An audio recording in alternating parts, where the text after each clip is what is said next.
नमस्कार दोस्तों, आपका स्वागत है हमारे YouTube channel learning point with Abhishek में।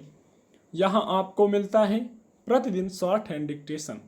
अगर आप हमारे चैनल पर पहली बार आए हैं तो चैनल को सब्सक्राइब कीजिए और बेल आइकन प्रेस कीजिए ताकि अगले वीडियो की नोटिफिकेशन आप तक पहुँच सके। वीडियो को लाइक कीजिए, अपने दोस्तों को ज़्यादा से ज़्यादा शेयर कीजिए ताकि ज़्यादा से ज़्यादा लोगों तक पहुंच बन सके और ज़्यादा से ज़्यादा लोग डिक्टेशन का लाभ उठा सकें। 80 शब्द प्रति मिनट डिक्टेशन स्टार्ट। एक असाधारण स्थिति में मानसून सत्र के लिए बैठी संसद से देश की अपेक्षाएं भी असाधारण थीं, लेकिन भीषण महामारी, डामाडोल अर्थव्यवस्था और सीमा पर तनाव की पृष्ठभूमि में हमारे माननीय सांसद देशवासियों को वैसी एकजुट आश्वस्ति नहीं दे सके जैसी वे उनसे चाहते थे। निस्संदेह दोनों सदनों में अहम विधायी कार्यों को निपटाया गया, लेकिन दुर्योग से यह सत्र अपनी विधायी उपलब्धियों से अधिक राज्यसभा के हंगामे और संसदीय मर्यादाओं के उल्लंघन के लिए ही याद किया जाएगा। यह संसद के अब तक के इतिहास में सबसे संक्षिप्त मानसून सत्रों में से एक के तौर पर भी गिना जाएगा। राज्यसभा की 18 बैठकें होनी थीं, मगर 10 बैठकों के बाद ही सत्र को स्थगित करते हुए सभापति वेंकैया नायडू ने कहा कि कोविड-19 की चुनौतियों को देखते हुए यह फैसला लेना पड़ रहा है।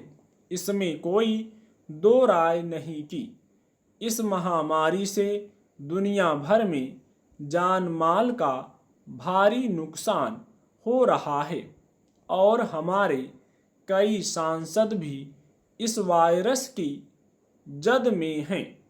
पर सत्र की समाप्ति के वक्त सदन की जो स्थिति थी वह लोकतंत्र के लिए सुखद नहीं कही जा सकती।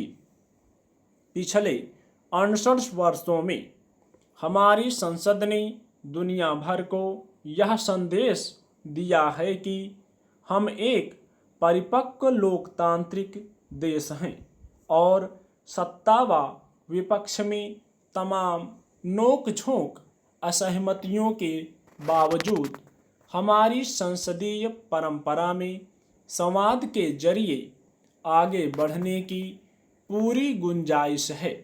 पिछले कुछ वर्षों से यह शक्ति क्षीण पड़ रही है और इसका सबसे बड़ा प्रमाण यही है कि राज्यसभा का सत्र जिस वक्त स्थगित किया जा रहा था उस समय उसके 8 सदस्य निलंबित थे और लगभग पूरा विपक्ष सदन से बाहर था।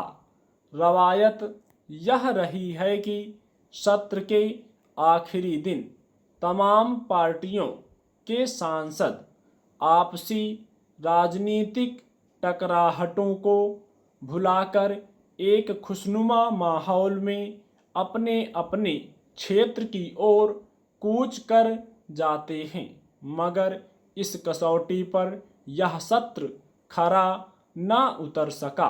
सत्ता पक्ष और विपक्ष दोनों ने अपनी मुद्राएं नहीं बदलीं और एक अप्रिय मोड़ पर वे एक दूसरे से विदा हुए। संसदीय लोकतंत्र की खूबसूरती सदनों की खाली सीटों से नहीं बढ़ती।